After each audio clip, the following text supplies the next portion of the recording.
기도하겠습니다. 귀하신 하나님, 이 시간도 당신의 귀한 말씀을 들려주실 때 하나님, 가난하고 겸손한 마음으로 하나님의 말씀을 잘 들을 수 있도록 성령 하나님께서 이 시간도 우리 가운데 함께 하시고 역사하여 주시옵소서. 한 영혼도 하나님 말씀을 듣지 못하는 그런 어리석음과 우리를 불쌍히 여겨주시고, 주여, 이 악한 세대에 우리가 붙들 것은 오직 하나님 말씀밖에 없사오니 주여, 우리에게 명확한 진리의 말씀을 들려주실 때 그 말씀을 마음을 다하여 듣게 하여 주시옵소서.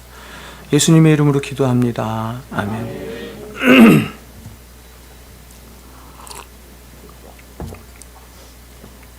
네, 제가 목소리가 조금 안 좋은데 앞에 제가 에어컨을 조금 틀었어요. 괜찮으시죠? 네. 앞에 괜찮으시죠?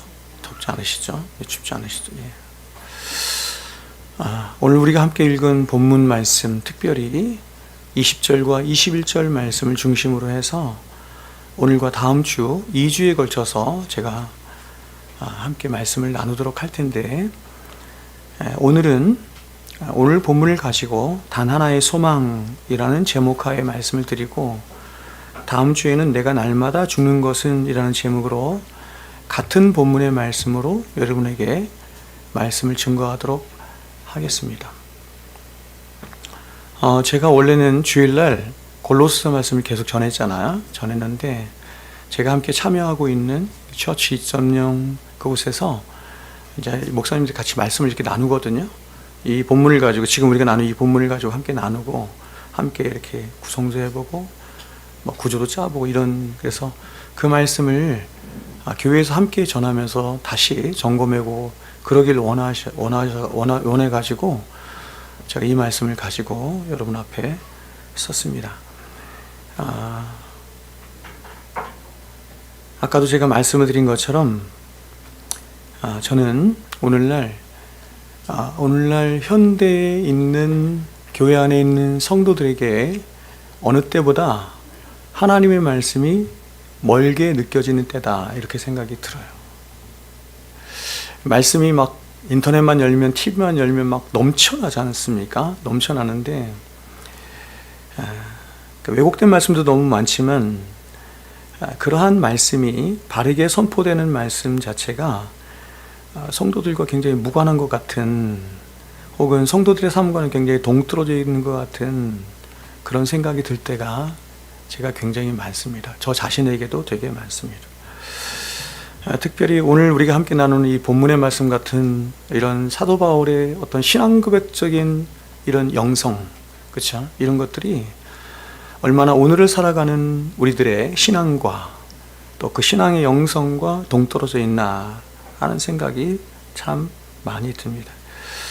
오늘 말씀 나눌 제목이 단 하나의 소망이죠. 단 하나의 소망, 그렇죠? 그러니까 이런 소망, 단 하나의 소망을 오늘날 성도들이 정말로 가지고 그것과 씨름하면서 살고 있나 하는 의문과 함께, 다음 주에는 더 놀랍죠. 나는 날마다 죽는 것입니다. 내가 날마다 죽는 것은, 이런 제목일 텐데, 이런 제목들이 현대의 그리스도인들에게 좀 어울리지 않는다. 그리고 현대의 그리스도인들이 자신이 이 땅을 살아가면서 취해야 할 어떤 신앙의 주제나 어떤 신앙의 목표나 영성의 주제나 이런 것 같지 않다, 이런 생각이 제가 참 많이 듭니다. 왜냐하면 저는 여러 가지를 통해서 진단을 하는데, 저 자신을 포함해서 제가 목회자로서 또 시대를 바라보면서 갖게 되는 가장 큰 진단은 세속화입니다. 세속화입니다. 아까 말씀드린 것처럼 사실은 저와 여러분 안에도 세속이 굉장히 많이 들어와 있습니다. 세속을 어렵게 생각하면 안 되고, 그냥 세상이 들어왔다, 세상이 우리 안에 들어왔다. 그게 어떤 관념이든 어떤 물질적인 것이든 무엇이든 관계없이 세상이 우리 안에 너무나 많이 들어와 있다. 갈라디아서 6장에서 사도 바울은 자기가 예수 그리스도를 만난 이후에 내가 세상에 대하여 십자가에 못 박히고 세상이 나에 대하여 십자가에 못 박혔다, 이렇게 말을 했는데, 이런 말씀들과 너무나 동떨어진, 어떤 면에서 거의 상관이 없거나 아니면 무감각한 그런 삶을 살고 있지 않나 하는 생각합니다. 세속화가 굉장히 방만하죠. 굉장히 방만해서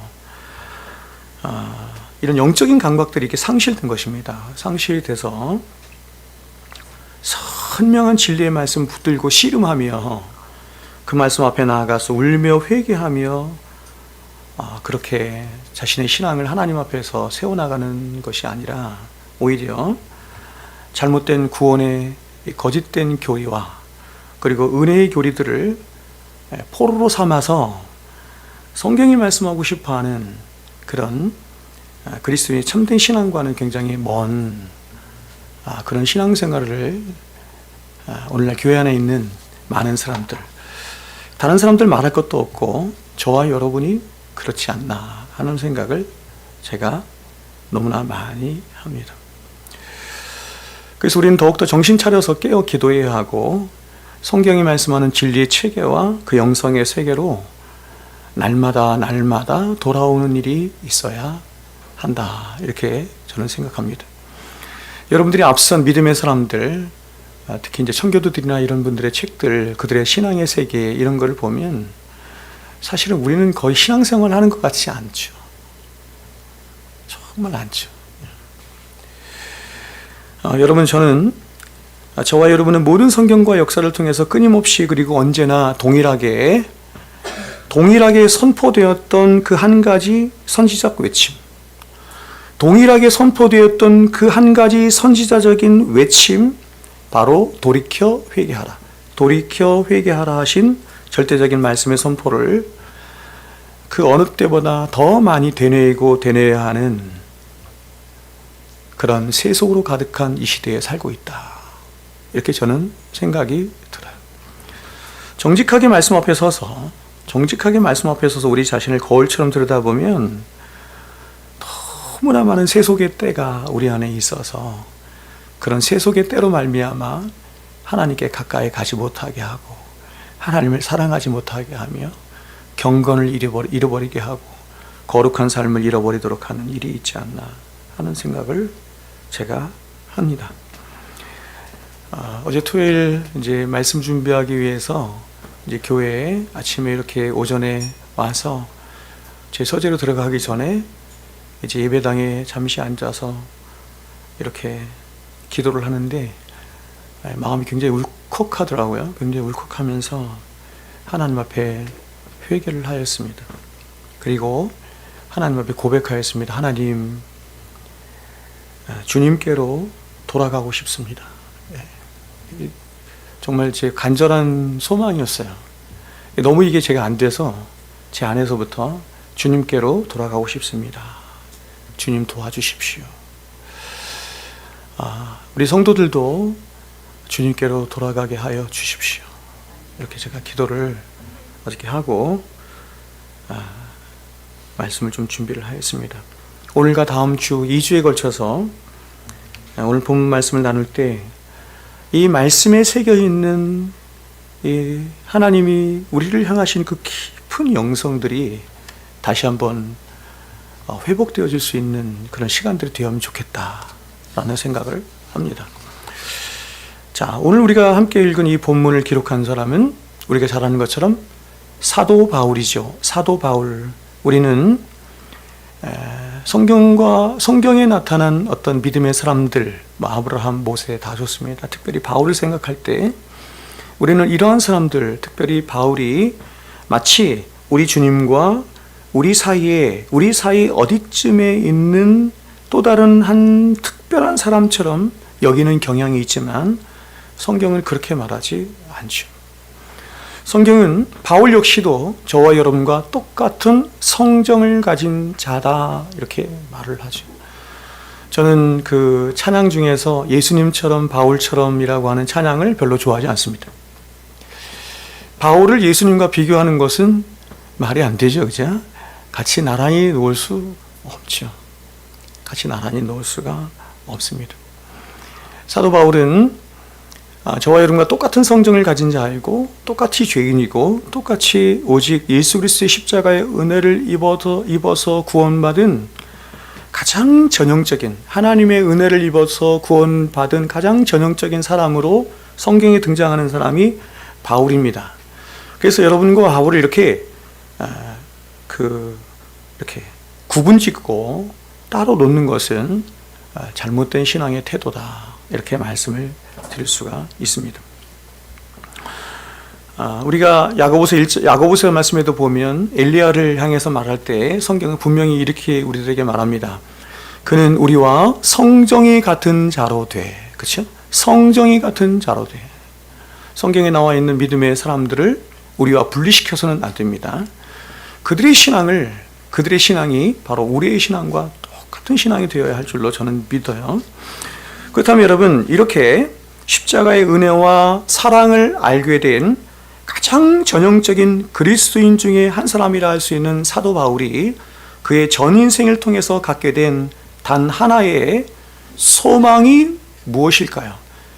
사도는 바로 오늘 본문을 통해서 자신의 평생을 통해서 갖게 된 단 하나의 소망을 이렇게 말하는 거예요. 20절 같이 읽겠습니다. 있습니다. 시작. 나의 간절한 기대와 소망을 따라 아무 일이든지 지금도 전과 같이 온전히 담대하여 살든지 죽든지 내 몸에서 그리스도가 존귀하게 되게 하려 하나니. 아멘. 여러분, 저는 모든 성경 말씀이 다 그렇지만 이러한 사도 바울의 신앙 고백, 그치? 이런 고백을 그냥 쭉 읽으시면 안 되고 단어 하나씩 꾹 눌러서 깊이 묵상하고 생각하면서 읽어야 된다 생각합니다. 제가 다시 한번 읽어드리겠습니다. 나의 간절한 기대와 소망을 따라 아무 일이든지 부끄러워하지 아니하고 지금도 전과 같이 온전히 담대하여 살든지 죽든지 내 몸에서 그리스도가 존귀하게 되게 하려 하나니.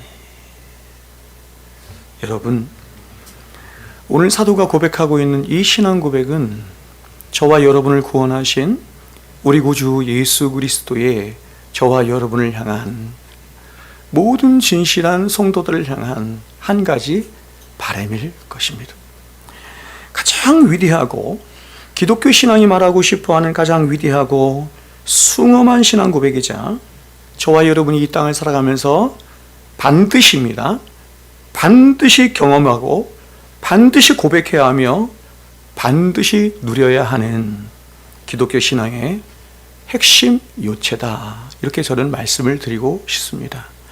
한 사람도 빠짐없이, 여러분 한 사람도 빠짐없이 저와 여러분 모두가 사도 바울이 한 이 신앙 고백으로 우리의 신앙이 인생을 살아가면 살아갈수록, 시간이 더해가면 더해갈수록 이 신앙 고백으로 점점 수렴되어 가야 한다, 이렇게 믿습니다.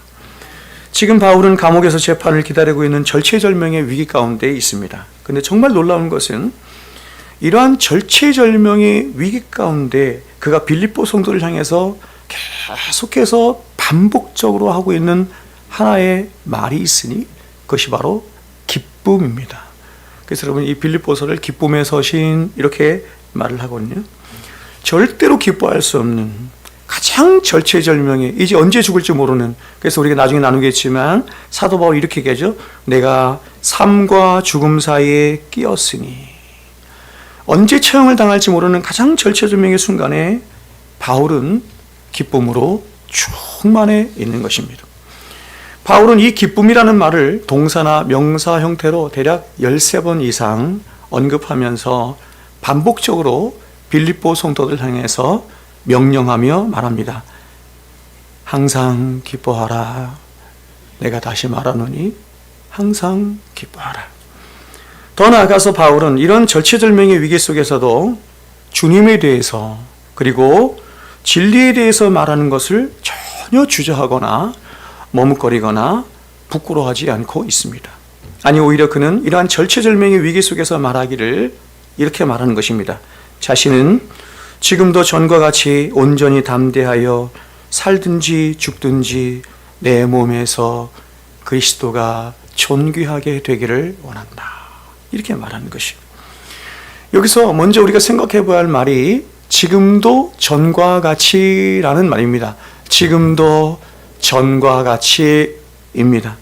사도는 자신이 이전에 자유로운 몸으로 있던 때든지 혹은 지금처럼 감옥에 갇혀 있는 때든지 전혀 상관없이 자신은 언제나 동일하게 그리고 언제나 한결같은 마음으로 예수 그리스도 그분이 나의 구주시요 나의 주님이시요 나의 왕이신 예수 그리스도 그분이 내 안에서 내 몸에서 존귀하게 되기를 원한다. 이렇게 말하는 것입니다. 여러분, 우리가 예수를 믿는다 이렇게 말하죠. 예수를 믿는다라고 할 때 과연 그 믿음이 저와 여러분을 데려가고 싶어하고 저와 여러분 안에서 이루고 싶어하는 그 최종적인 목적이자 자리가 어디라고 여러분은 생각하십니까? 그것은 바로 예수라는 한 인격체를 향한 진실한 사랑과 의존을 갖도록 하는 바로 그 자리인 것입니다. 하나님께서 왜 우리들에게 그 귀한 믿음을 주셨는가? 하나님께서 왜 그 귀한 성령을 보내서 우리 안에서 역사하시는가? 그 모든 한 가지 목적이 더 나아가서 왜 예수를 이 땅에 보내서 십자가에 못 박혀 죽게 하시고 부활하여 살게 하셨는가? 오직 한 가지 목적입니다. 그것은 바로 그렇게 구원받은 저와 여러분을 하여금 예수라는 한 인격체를 향한 진실한 사랑과 의존의 마음을 갖도록 하기 위함이다.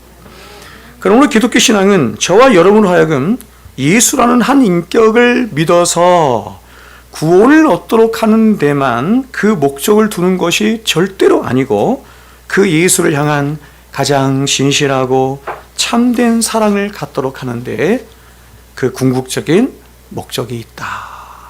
이렇게 말씀을 드릴 수가 있습니다. 이렇게 믿어야 참되게 믿는 것이고 이런 믿음이 우리를 하나님께로 인도하는 믿음인 줄로 믿습니다. 교회를 10년, 20년 평생을 다녔어도 그가 진실로 마음을 다해 주님을 사랑하지 않는다고 한다면 절대로 그 사람의 구원을 장담할 수가 없습니다.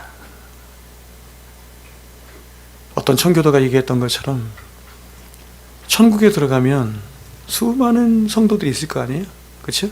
근데 그 수많은 성도들이 천국에 다 들어왔는데 그들이 가진 신앙 고백은 단 하나입니다. 주님을 사랑하며 살다 왔다는 한 가지입니다. 이 땅에서 주님을 사랑하며 살다 온 사람만이 천국에 있습니다. 여러분, 교회를 다녔다고 천국에 있는 것이 아니고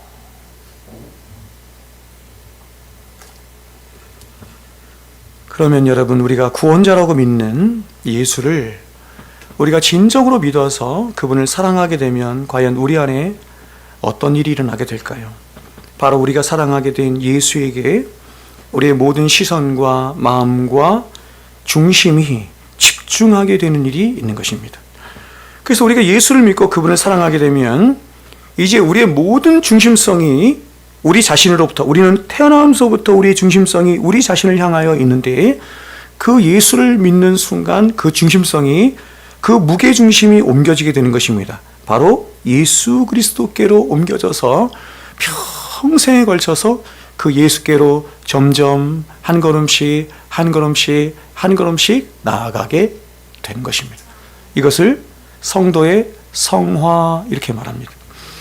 즉 우리의 말과 생각과 계획과 모든 행실의 중심에 주님이 계시기를 원할 뿐만 아니라 더 나아가서 그 주님을 위해서 살고 싶은 마음이 계속해서 일어나고 그 주님이 우리의 생에 유일한 목적이 되어서 살고 싶어하는 마음과 소원을 갖게 되는 것입니다.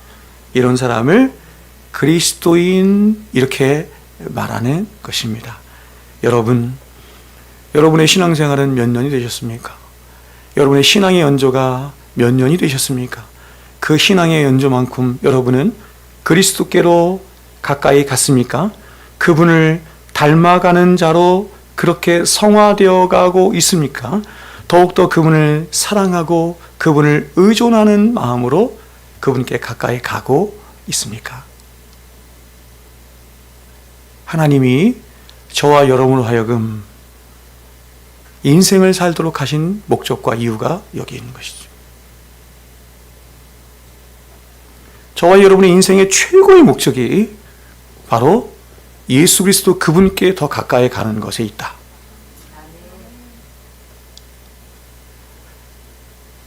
이 인생의 목적보다 다른 어떤 인생의 목적을 두는 순간 여러분은 신앙에서 이탈한 것입니다.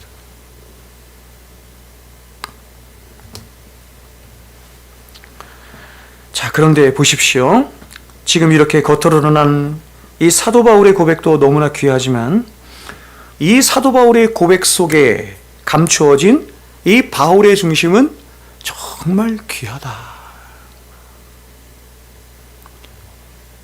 하나님의 은혜가 빚어 만들어낸 참된 신앙 고백이다. 이렇게 말씀을 드릴 수가 있습니다.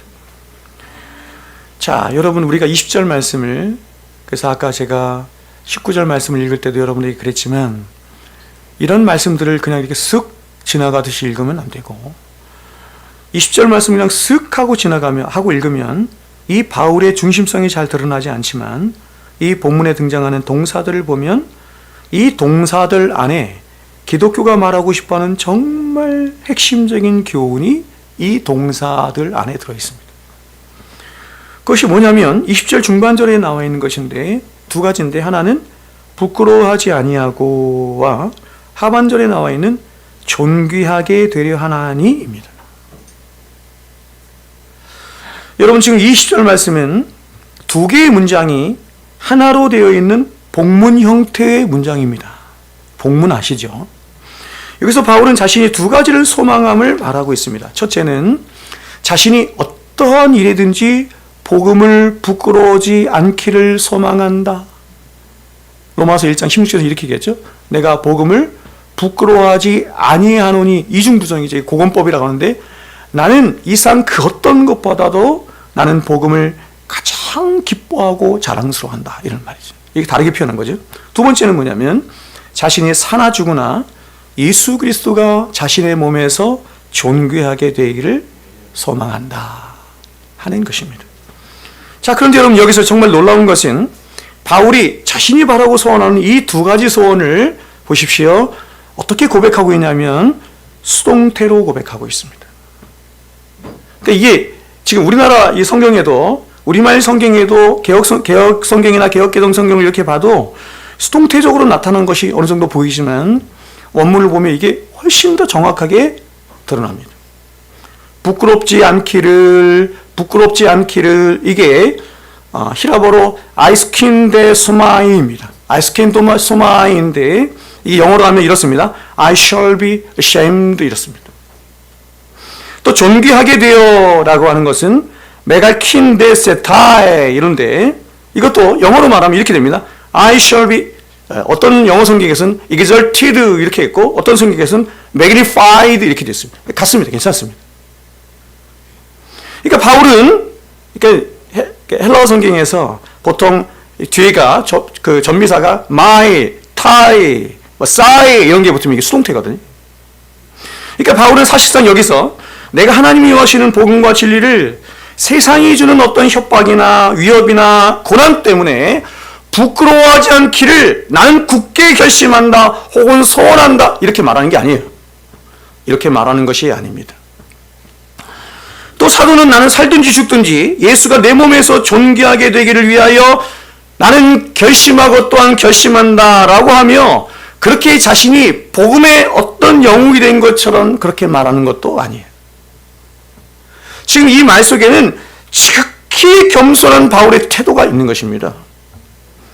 뭐냐면 그는 자신이 복음과 진리에 대해서 어떤 상황, 어떤 형편에서든지 결코 부끄러워하지 않을 뿐만 아니라 자신 안에서 예수 그리스도가 가장 존귀하게 되기를 이 세상 그 누구보다도 가장 간절히 사모하고 있으나 그러나 사도는 이런 자신의 결단이나 결심이나 최선만으로 자신이 절대로 그러한 삶을 살 수 없다는 것을 너무나 분명하게 알기 때문에 그는 이런 자신의 기대와 소망을 수동태로 고백하면서 사실상 성령의 도우심과 은혜와 능력을 전적으로 의지하여 말하고 있는 거예요.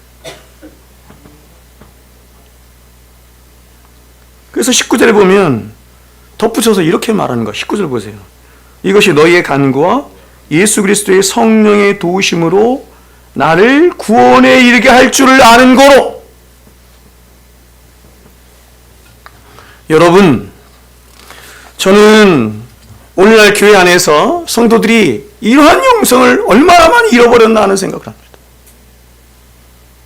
보십시오. 사도는 자신 안에서 시작하신 구원이 어떻게 완성이 되어 간다고 말하고 있냐면 자신 안에서 착한 일을 시작하시고 그 구원이 어떻게 완성이 되어 가냐면 자신의 어떤 노력이나 기대나 소망을 따라 이루어진 것이 아니라 두 가지 형태를 통해서 자신의 구원이 완성되어 가는데 첫 번째는 너희의 간구와입니다. 너희의 간구를 통해서 이거 두 번째는 뭐냐면 예수 그리스도의 성령의 도우심으로입니다.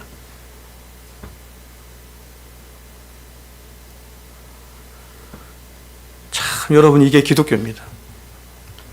사도는 자신을 위한 빌립보 성도들의 끊임없는 기도와 그 기도 안에서 이루어지는 예수 그리스도의 성령의 절대적인 역사와 능력으로 말미암아 자신의 구원이 이루어져가고 완성되어 갈 뿐만 아니라 또한 주님을 향한 자신의 간절한 소원도 그 성령 안에서 또한 교회 안에서 지체 안에서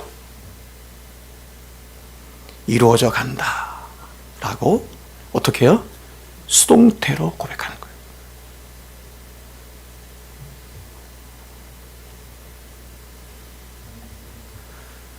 여러분, 오늘날 기독교가 이러한 기독교가 가진 본질적인 영성과 얼마나 거꾸로 가고 있는지 모르겠습니다. 기독교는 세상의 다른 종교들처럼 사람들을 잘 가르치고 잘 훈련시켜서 세상이 알아줄 만한 어떤 훌륭한 사람을 만들거나 세상을 선도할 만한 그런 영향력 있는 사람을 키워낸다 이렇게 말하지 않아요. 기독교가 아닙니다. 이런 것들은 세상의 종교나 도덕이나 윤리나 철학이 말하고 싶어하는 것들이지 기독교는 절대로 그렇지 않습니다.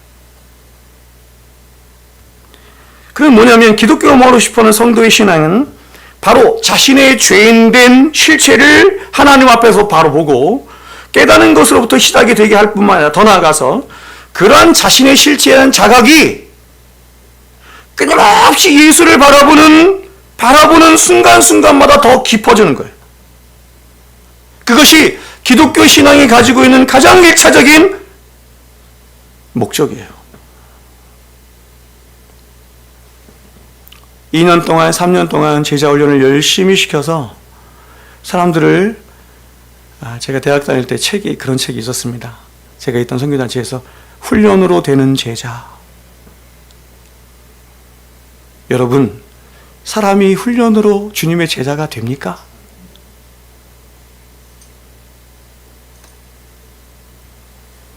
거꾸로 가는 것이죠.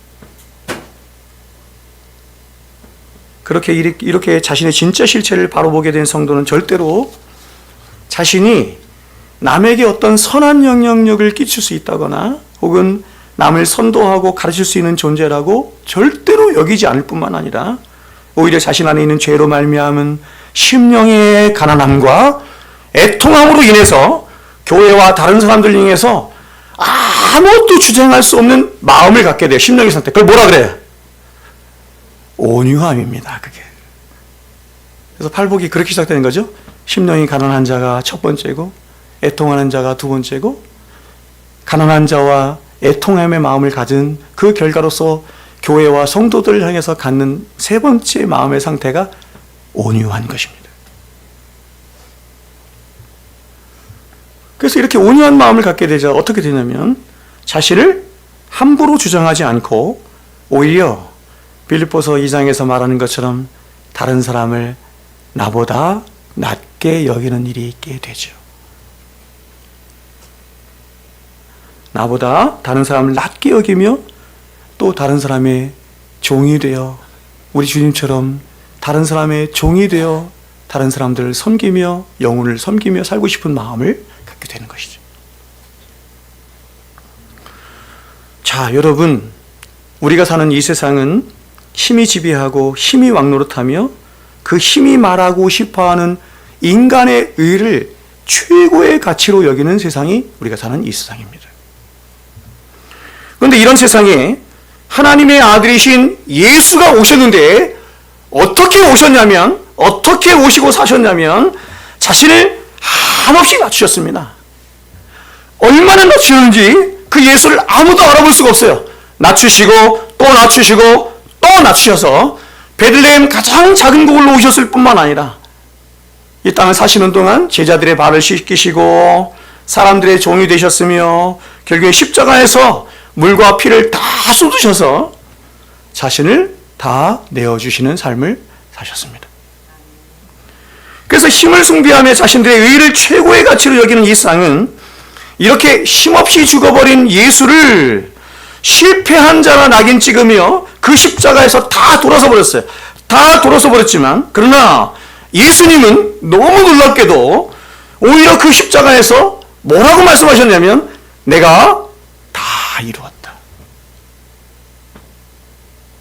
다 이루었다.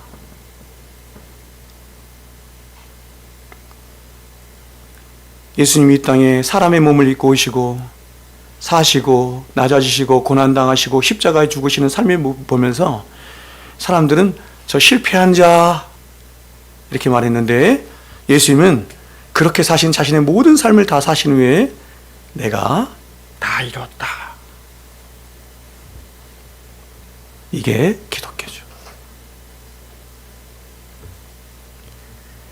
이렇게 힘을 최고의 가치로 여기며 그렇게 절대로 누구에게도 지지 않으려고 하는 이 세상, 그래서 어떻게 해서든지 그 누구라도 하나님조차도 내 앞에 굴복시키고 패배시켜서 자신의 의를 세우려고 하는 이 세상은 결국 그 어떤 자도 죽음 앞에 무릎 꿇고 죄 앞에 패배하고 말았습니다. 그러나 정말 역설적이게도 온 세상이 실패자로 낙인 찍으며 그렇게 조롱하며 돌아서 버린 십자가의 예수는 지금까지 역사상 단 한 번도 그 누구도 이기지 못하고 열어본 적이 없는 사망의 문을 깨뜨리시고 하늘문을 여사 영생이 있도록 하신 것입니다. 여러분, 기독교가 되는 것이 어떤 것인지를 알아야죠. 오늘날 기독교가 거꾸로 가고 있다는 사실을 아셔야 합니다. 그러므로 여러분, 힘을 숭배하고 힘으로 세상을 바꾸려고 하는 이 세상에서 진짜 자신의 실체가 무엇인지 보고 또 그런 죄인된 자신을 위해서 십자가를 통해 나타내신 예수 그리스도의 십자가의 은혜와 사랑이 무엇인지를 아는 진짜 진실한 성도는 이 세상 사람들과 전혀 다른 눈을 가지고 전혀 다른 방식으로 세상을 살아가고자 하는 의지를 갖는 것이에요. 그렇지 않겠어요?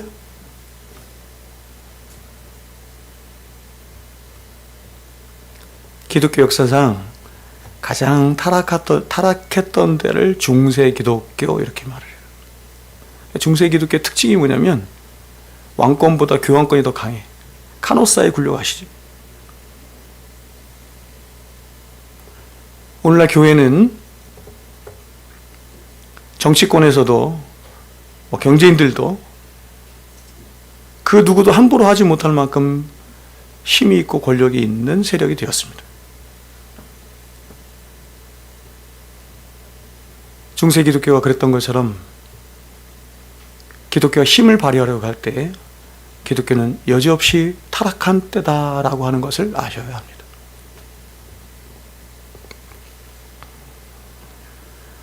여러분, 어떻게 살아갈 의지를 갖습니까? 바로 자신도 예수님처럼 살아가고 싶어하는 삶의 의지를 갖는 것입니다. 예수님께 이 땅에 오신 목적을 이렇게 말했죠. 내가 온 것은 섬김을 받으려 함이 아니라 도리어 섬기려 하고 자기 목숨을 많은 사람의 대속물로 주려 함이니라. 그 삶이 나에게 가장 고상하고 고결한 삶이 되었던 것처럼 나도 그분을 따라 그렇게 가치롭고 복되고 영광스러운 삶을 살기를 소원하게 되는 것이죠. 뭐가 그렇게 한다고요? 예수 그리스도의 십자가가 그렇게 한다고. 오늘날 사람들은 예수를 믿어도 굉장히 멋지게, 나이스하게, 품위 있게 믿고 싶어 합니다.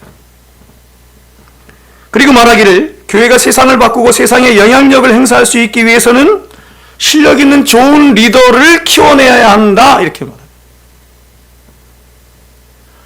오늘 어떤 사람들이 강단에 와서 간증자로 서 있냐면, 간증자 세우면 안 되는데, 간증자로 서 있냐면 세상에서도 성공하고 교회에서도 성공한 사람이 설 수 있어요.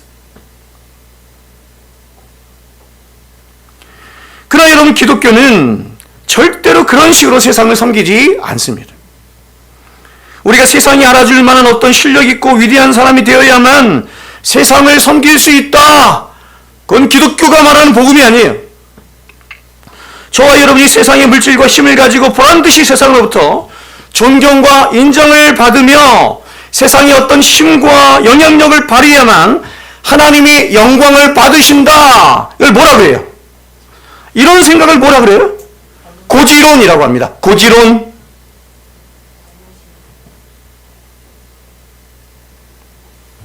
이러한 고지론은 기독교가 아니에요. 얼마나 이 고지론이 청년 사역자들 중심으로 해서 우리나라에 유행했는지 모릅니다. 근데 이 고지론이 잘못된 것이라는 것이 조금씩 밝혀지면서 새로운 것이 나왔습니다. 이거 말고 다른 거. 그게 청부론입니다. 그것도 기독교가 아닙니다.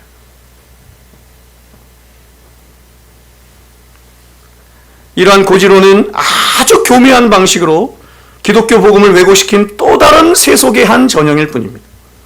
성경이 말씀하는 참된 성도는 자신의 어리석고 약하며 미련한 모습을 끝없이 보기 때문에 바로 자신의 인생의 유일한 소망이 예수에게만 있다는 사실을 알기에 그 예수만을 붙들고 예수만을 자랑하며 예수만을 사랑하며 그 예수가 자신의 몸에서 존귀하게 되기를 정말로 기뻐하며 소원하지만, 그러나 그러한 자신의 유일한 한 가지 소망을 어떻게 고백해요? 수동태로 고백하는 것입니다.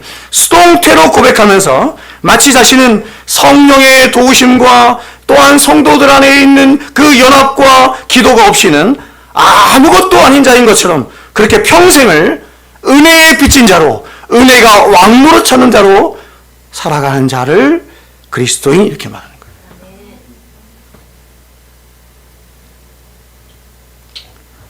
그러면 여러분, 성도는 스스로 잘나서 내가 교회를 섬기고 주회를 한다라고 생각해서는 절대로 안 됩니다. 교회 내에서 어떤 도드라진 사람들이 있어서 그 도드라진 사람들에 의해서 힘을 발휘해서는 안 됩니다. 세상에 성공한 사람들이 교회 안에서 똑같이 큰 소리 치면 안 됩니다.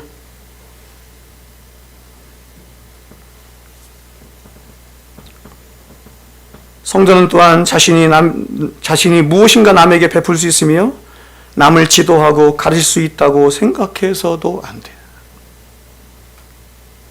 응? 주님, 내가 여기 있사오니 나를 사용하여 그건 기독교 영성이 아니에요. 많은 사람들이 그렇게 얘기하는데 아닙니다. 주님, 내가 여기 있사오니 주여 나를 보내소서. 그 이사야 6장에 있는 이사야의 고백은 앞뒤 구절을 잘 보셔야지. 앞뒤 구절을 무시한 채 그냥 그 구절만 얘기를 하는 거예요. 스펄전이 얘기했던 것처럼 도망갈 수 있는 데까지 도망가는 것입니다. 주님, 모세처럼 주님 잘못 보이셨습니다. 내가 주를 위해서 무슨 일을 할 수 있겠습니까? 나 같은 죄인이. 그래도 주님이 부르시고 또 부르시면 나 같은 자도 주님이 써주시면 정말 감사합니다. 감격하며 주의를 하는 것이죠. 네? 어떤 사람이 우리나라에, 제가 늘 말씀드리면 최고의 유수한 대학을 나와서, 그치? 뭐 외국에 유학까지 갔다 왔는데 그 모든 것을 다 내려놓고, 그게 도대체 무엇이라는 것입니까? 성경이 말씀하는 성도의 구원과 신앙의 방식은 바로 그리스도의 몸을 이루고 있는 다른 지체들과의 연합 속에서, 그리고 그 교회의 하나됨을 이루게 하신 성령 안에서 수동태적으로 고백되어질 때, 비로소 서로가 서로에게 낮아지고 종이 되며 서로의 짐을 나눠짐으로 교회가 교회되어지는 일과 성도가 성도되어지는 일로 인해서 오직 예수 그리스도의 영광이 이 교회를 통해서 찬란하게 드러나는 것이. 사람의 이름이 빛나고 사람의 의가 나타나는 교회 안에서 어떻게 주님께서 교회의 머리가 되시고 그분이 만물의 으뜸이 되실 수 있겠습니까? 그러므로 여러분, 교회는 세상에 가장 유일하고도 가장 영광스러운 공동체가 바로 교회입니다. 세상에 교회 같은 생명 공동체는 없습니다. 교회는 오늘날 많은 사람들이 생각하듯이 그렇게 적당히 종교생활하고 적당히 친밀한 관계를 맺기 위해서 모인 곳을 교회라고 하지 않아요. 비록 저와 여러분 모두가 다 어리석고 죄 많은 허물투성이들이지만, 그러나 이런 서로를 얼마든지 성령 안에서 받아내고 종이 되며 서로의 짐을 나눠짐으로 오직 예수만이 생명이 되어 나타나고 오직 예수로만 부욕해 돼. 가난한 자든 부유하자든 잘난 자든 못난 자든 교회에 왔을 때 모두가 다 부욕해 되는데, 한 가지 이유가 뭐냐면 그것은 예수 그리스도 때문입니다.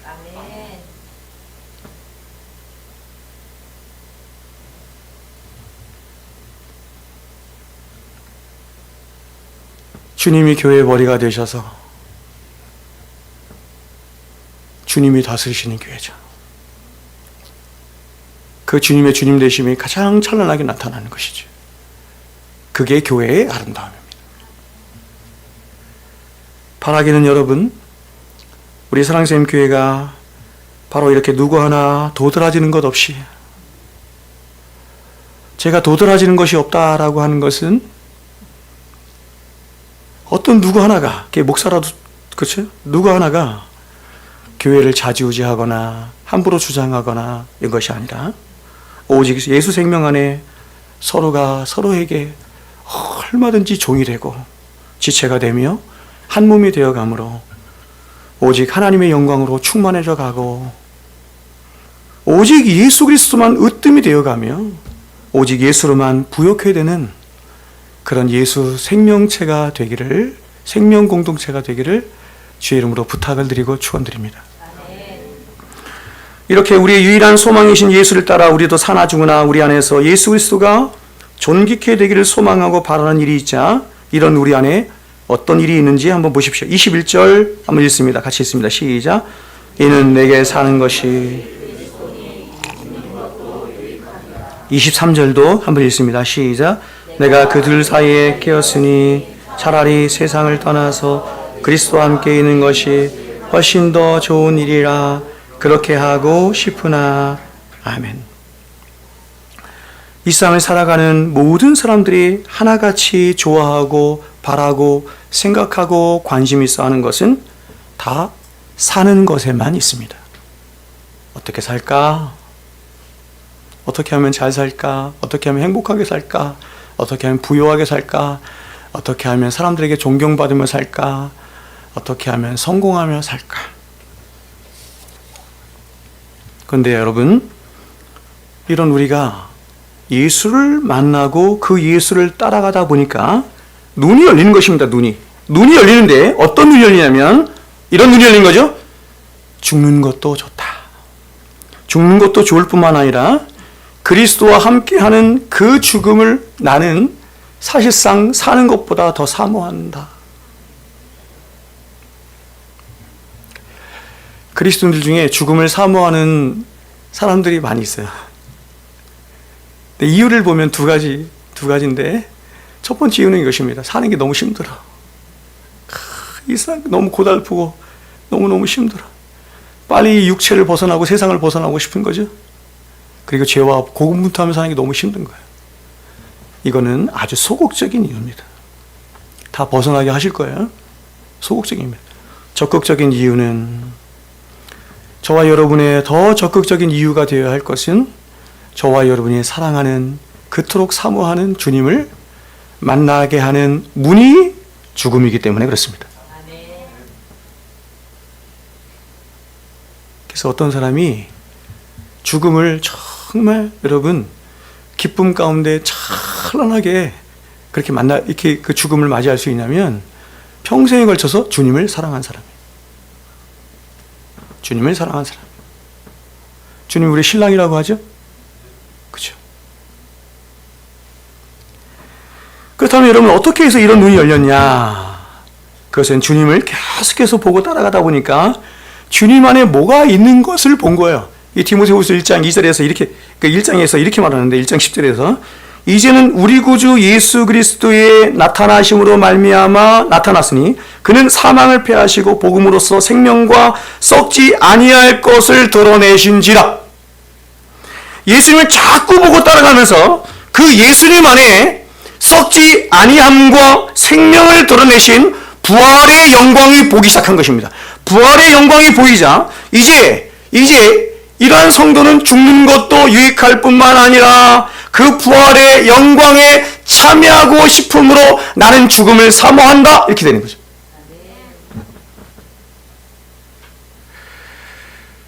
이에 대해서 어떤 사람들은 이렇게 말하는 사람들이 있습니다. 목사님, 제가 죽어서 가본 적도 없는데 어떻게 그것을 알 수 있습니까? 여러분, 물론 죽어봐야, 그리고 주님의 품에 안길 때에라야 비로소 모든 진실한 것이 다 드러나며 저와 여러분이 부활의 가장 찬란한 영광에 참여하는 일이 있게 될 것입니다. 그러나 여러분, 그럼에도 불구하고 이러한 부활의 영광은 우리가 죽었을 때에만 나타나는 것이 절대로 아닙니다. 나는 바로 부활이요 생명이신 우리 주님과 연합된 자들은 그 누구라도 그 사람 안에서 역사하시는 생명의 역사로 말미암아 얼마든지 이 삶을 살아가는 동안에도 그 부활의 능력을 알고 누리며 생생하게 맛보아서 죽음까지도 전혀 두려워하지 않게 되는 그런 인생을 살게 되는 것입니다.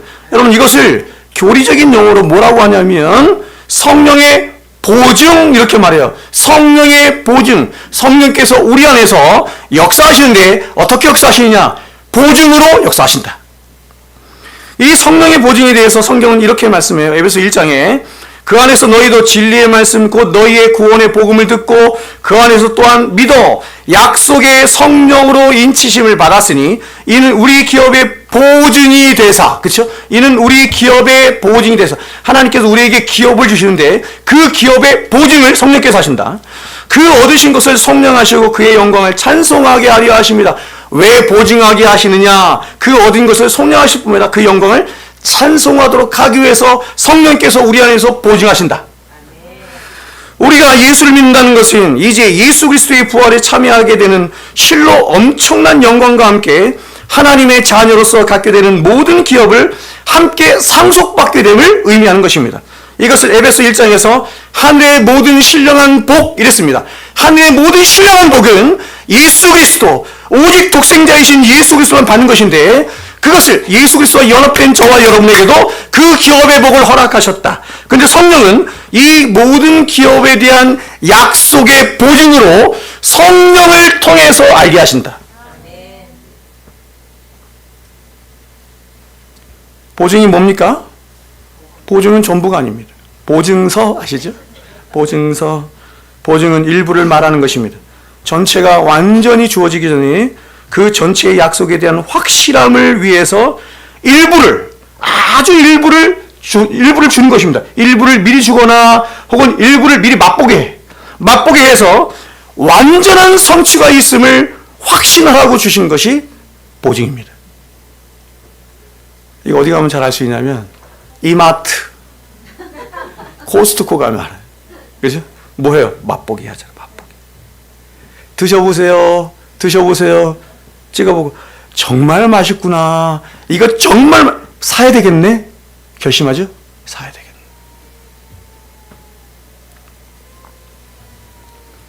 우리는 보여지고 만져지고 느껴지는 것이 마치 전부인 것처럼 여겨지는 세상에 살고 있습니다.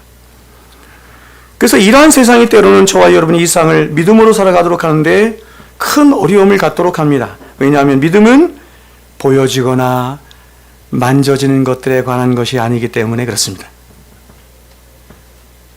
믿음은 보이지 아니하시는 하나님을 보게 하고, 보이지 아니하시는 하나님을 사랑하게 하고, 보이지 아니하는 영적인 세계를 보게 하고, 보이지 아니하는 천국에 대한 소망을 갖도록 하지요.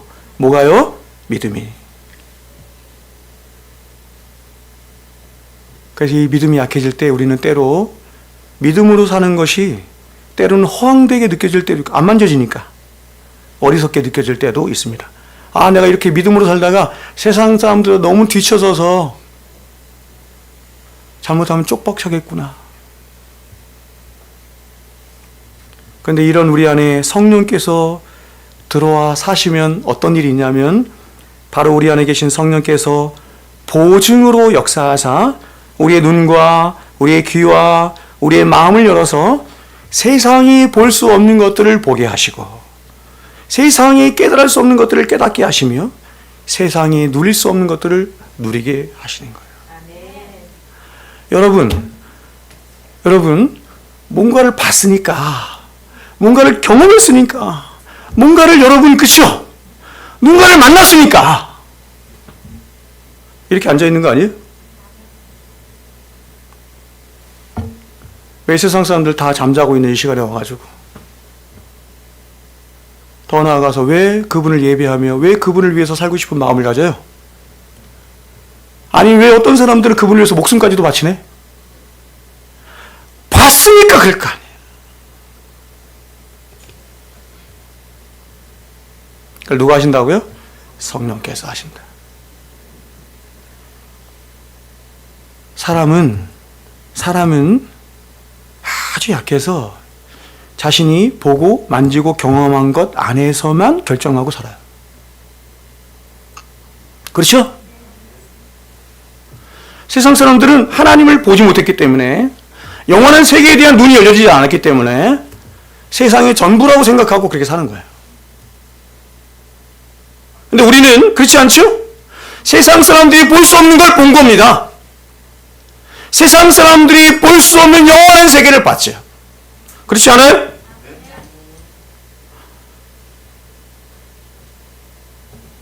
오늘날 교회 안에 있는 사람들 중에 천국을 말하면서도 실제로는 천국을 소망하지 않는 사람이 있어요. 주님 여기가 좋사오니, 주님 여기가 좋사오니 하는 사람들이 있습니다. 이유가 뭐죠? 천국을 못 봤기 때문입니다. 천국을 경험하지 못했기 때문입니다. 제가 1부 때도 말씀드렸는데, 여러분 보세요. 여러분은 하나님이 계시다는 거 어떻게 알아요? 제가 물어볼게요. 하나님이 계시다는 거 어떻게 알아요? 천국이 있다는 거 어떻게 믿어요? 구원이 있다는 거 어떻게 믿어요? 영생이 있다는 거 어떻게 믿어요? 어떻게 믿어요? 대부분 이렇게 대답합니다. 말씀이 그렇게 있다. 아닙니다, 여러분. 그거는 머리로만 아는 거죠. 머리로만. 진정은 알면 그것이 아니고 우리의 전인격을 통해서 그것을 경험하는 것입니다. 세계관을 얘기할 때 세계관이 형성이 되는 것은 지식으로 말미암은 이성이 끈을 가지고 세계관을 형성하는 것이 아니라, 그 사람이 평생에 걸쳐서 경험한 그 경험들을 이성의 끈으로 연결할 때 세계관이 형성되는 거예요. 경험한 만큼 삽니다. 천국을 경험한 사람이 천국을 소망하는 거지. 그렇지 않아요? 천국을 맛보지 않았는데, 그 주님께서 이 땅에 오실 때 천국을 가지고 오셨는데, 얘들아, 죽어봐야만 천국이 뭔지를 안다, 이렇게 말씀하지 않은 거예요. 천국이 여기 있다 저기 있다 하지 마라. 천국이 내 안에 성령의 보증으로 말미암아 있느니라. 그래야 소망하죠. 그래야 확신하지.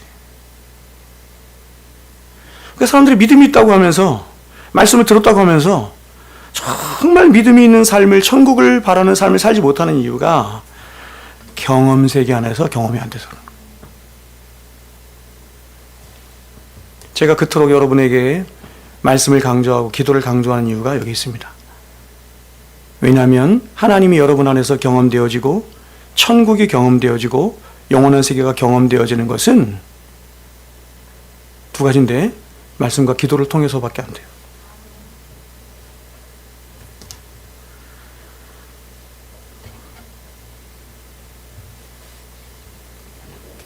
그래서 이렇게 성령이 우리 안에 오셔서 보증하시면 어떤 일이 나냐면, 우리의 눈에 보이지 않지만 또 잡히지 않지만 하나님의 말씀이 얼마나 진실되며 순전한 것이고 참된 것인지 그게 우리 경험 세계 안에서 경험돼요. 또한 그 말씀에 순종하며 살아가는 우리의 믿음이 얼마나 복되고 영광스러운 것인지를 알게 돼요. 성령이 우리 안에서 알게 하시고 깨닫게 하시고 확신케 하는 일이 있다. 그러면 여러분, 성도는 이러한 성령의 보증함 안에서 사는 자들이기 때문에 절대로 억지로 율법주의적으로 금욕주의적으로 이 삶을 살아가지 않아요. 바로 우리 안에서 진리 안에 역사하시고 보증하시는 성령의 역사로 말미암아 그 성령이 주시는 하늘의 위로와 기쁨과 능력과 또한 이 세상과 전혀 다른 관점과 이해로 때로는 기쁨 가운데, 자활성 가운데 재물을 포기하기도 하고, 목사님이 하라고 하니까 한다? 아닙니다. 그것은 율법이죠.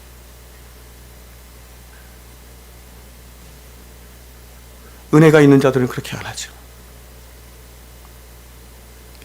성령의 보증으로 말미암아 은혜를 경험한 사람들은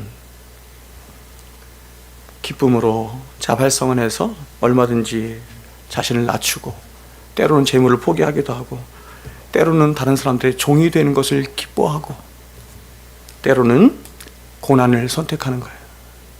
때로는 자신의 죽음까지도 그분을 위해서 드리는 거예요. 그래서 팔복의 마지막 8번째가 뭐냐면, 의를 위하여 박해를 받는 자가 복이 있나니. 복이 있는 자의 중요한 특징이 뭐냐면, 의를 위하여, 그 밑에는 이렇게 얘기하죠. 11절에서는 나를 위하여 너희를 박해하고 욕하면 너희에게 복이 있나니 천국이 저희 것입니다.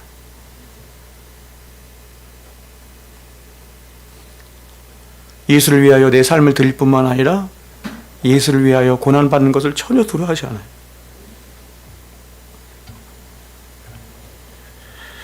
그리고 무엇보다 이 성령이 보증하심으로 말미암은 부활과 생명에 관한 눈이 열리면서 우리의 죽음과 사망에 대한 전혀 새로운 관점이 열리는 것입니다. 즉, 세상 사람들이 말하는 것처럼 죽음이 모든 것의 마지막이자 끝이라고 절대로 생각하지 않습니다.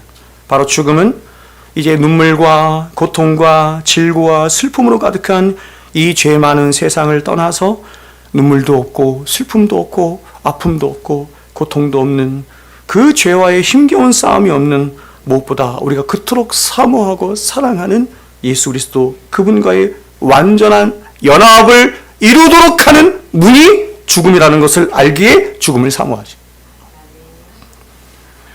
그래서 이것을 알고 확신한 사도가 이렇게 말한 거예요. 죽는 것도 내게 유익할 뿐만 아니라 내 사랑하는 주님과 함께하는 그 죽음을 나는 더 사모한다. 자, 그런데 여러분 보십시오. 한 가지만 제가 더 말씀드리고 마칠게요. 이게 굉장히 중요하니까. 이렇게 주님을 향한 한 가지 소망으로 육체의 죽음을 이 세상과 전혀 다른 눈으로 바라보게 되자, 죽음에 대한 바른 관점이 열리게 되자 이거예요. 죽음에 대한 바른 관점이 열리게 되자 이제 또 다른 관점이 열리는 것입니다. 또 다른 관점, 뭐가 열려요? 삶에 대한 관점이 열리는 거예요. 죽음만이 아니라 이 삶에 대한 구체적인 행실과 목적에서도 전혀 다른 차이를 가지고 삶에 대한 여러분 이 시야가 열리는 것입니다. 그게 여러분 23절 24절에 같이 읽어보겠습니다. 시작. 내가 그 둘 사이에 끼었으니 훨씬 더 좋은 일이라. 그렇게 하고 싶으나 내가 육신으로 있는 것이 너희를 위하여 더 유익하리라. 아멘. 지금 사도는 자신이 삶과 죽음 사이에 끼었대요. 그는 앞으로 자신이 감옥에서 석방되어 나갈 수 있지만 혹시 감옥에서 처형을 당할 수 있다라고 생각한 거예요. 근데 바울이 둘 사이에서 더 바라는 것이 있다 이렇게 말하죠. 더 바라는 게 뭐예요? 죽는 거래요. 죽어서 내 사랑하는 주님과 함께하는 그것을 나는 더 사모한다 이렇게 얘기해요. 위대한 고백이죠? 근데 그 다음 고백이 더 위대한 거예요. 다음 고백이 더 위대한 것입니다. 우리는 여기까지 나가야 되는 거예요. 여기까지. 그것은 내가 사는 것이 너희에게 유익하다. 나는 죽어서 내 사랑하는 주님과 함께하는 그 욕망을 갖지만 그러나 내가 사는 것이 너에게 유익하기에 나는 살아갈 이유를 갖는다. 사도는 자신이 아직은 살아야 할 분명한 이유를 가지고 이렇게 확신하며 말하는 것입니다. 25절, 26절 마지막입니다. 읽겠습니다. 시작. 내가 살 것과 너희 믿음의 진보와 기쁨을 위하여 너희 무리와 함께 거할 이것을 확실히 아노니 내가 다시 너희와 같이 있으므로 그리스도 예수 안에서 너희 자랑이 나로 말미암아 풍성하게 하려 함이라. 내가 다시 너희와 같이 있으므로 내가 살아서 너희와 같이 있어요.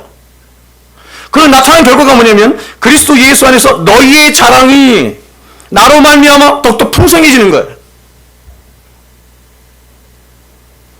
여러분 영원히 멸망당할 죄로부터 저와 여러분을 구원하신 우리 주님이 그렇게 구원받은 저와 여러분을 향해서 기대하시는 한 가지 삶의 목적이 무엇이겠습니까? 그것은 바로 저와 여러분도 우리 주님처럼 하늘에 썩어지는 미랄과 같은 삶이 되어서 살아가면 살아갈수록 다른 사람들을 유익하게 하고 다른 사람들을 생명 있게 하는 삶 아니겠습니까? 이것보다 고귀한 삶이 어디 있어요? 이렇게 사신 삶, 그게 주님의 삶인데 그 주님의 삶보다 고귀한 삶이 어디 있으며 그 주님을 따라가는 삶보다 내가 양으로 생명을 얻게 하고 더 풍성히 얻게 하는 그 삶보다 더 고귀한 삶이 세상에 어디 있어요? 수십 년을 예수를 믿었는데도 여전히 세상 사람들과 똑같이 자기만을 위한 삶에 몰두하는 사람이 있다고 한다면 그래서 그렇게 많은 자원들을 하나님이 그의 전 인생에 걸쳐서 그렇게 많이 주셨음에도 불구하고 여전히 자신과 자신의 가족들만을 위한 삶에 몰두하는 사람이 있다고 한다면 그 사람이 어떻게 은혜를 아는 삶, 십자가를 아는 삶이라고 할 수 있겠습니까?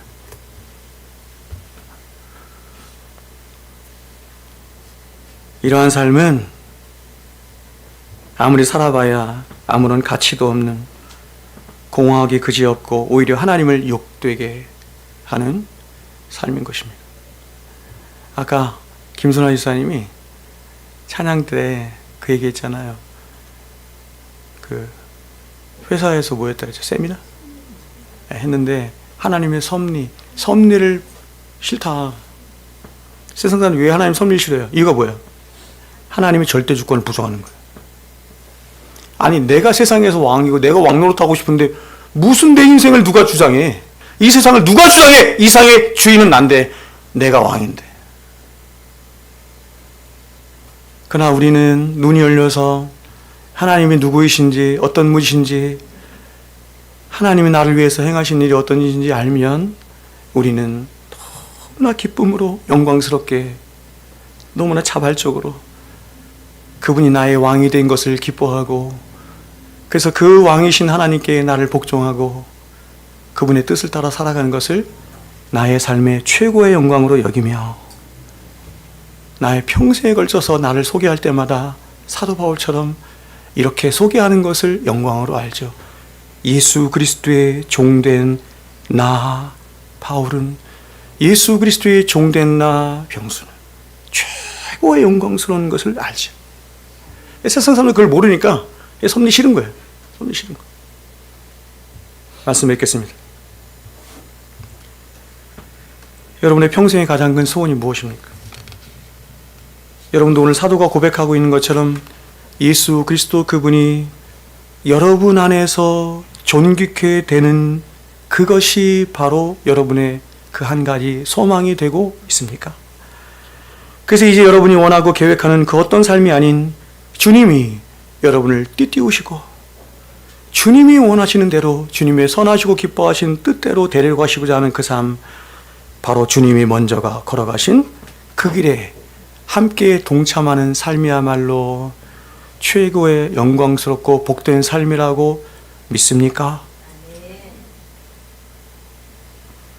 여러분, 저는 제가 이 땅에 사는 동안 좋은 목사, 좋은 교회라 이름 불려지고, 그리고 여러분이 좋은 성도라고 불려지도록 하는 것이 저의 인생과 목회의 관심이나 목적이 아닙니다. 그리고 저는 그렇게 살 자신도 없습니다. 그저 주님이 족하시다 하는 그 목사가 되고 싶은 것이 저의 간절한 바람이며, 또한 우리 자신만을 위한 교회가 아닌 얼마든지 하나님이 주신 귀한 것들을 흘려보내고 나눠주고 할 수 있는 대로, 그래서 하나님이 기뻐하시는 많은 참된 교회들을 보도록 하는 것에 저와 여러분의 관심과 저와 여러분의 중심이 있었으면 좋겠습니다. 바라기는 여러분, 저와 여러분과 같은 전혀 자격 없는 자를 사랑하사 당신 앞에 있는 그 수치스러운 십자가도 마다하지 않으신 우리 주님처럼, 저와 여러분도 저와 여러분 앞에 있는 그 어떤 고난이나 십자가도 마다하지 않고 주님의 간절한 기대와 소망을 따라 그 주님의 십자가가 늘 우리 교회 안에서와 그리고 여러분의 삶 속에서 날마다 묻어날 수 있기를 주의 이름으로 축원드립니다. 기도하겠습니다. 우리 주님보다 귀하신 분이 없음을 다시 한번 고백합니다. 주님, 가장 사랑하는 주님, 나의 생명보다 귀하신 우리 주님, 주님을 위하여서 우리가 살아갈 수 있는 그 영광에 우리도 함께 동참할 수 있도록 도와주시옵소서. 우리의 눈과 우리의 마음과 생각을 우리의 믿음의 주여 우리를 온전케 하신 예수께 집중하며, 그렇게 하나님 우리 자신을 끊임없이 부인하며 주님을 향해서 살아가는 복된 사랑샘교회 모든 성도들과 이 교회가 될 수 있도록, 그래서 이 교회를 통해서 예수 그리스도가 으뜸이 되며 예수 그리스도의 그 영광이 찬란하게 나타나게 하여 주시옵소서. 이제는 우리 구주 예수 그리스도의 크신 은혜와 하나님 아버지의 만극하신 사랑하심과 성령님의 교통 충만하심의 역사가 이제부터 영원토록 우리와 항상 함께 있을지어다. 아멘.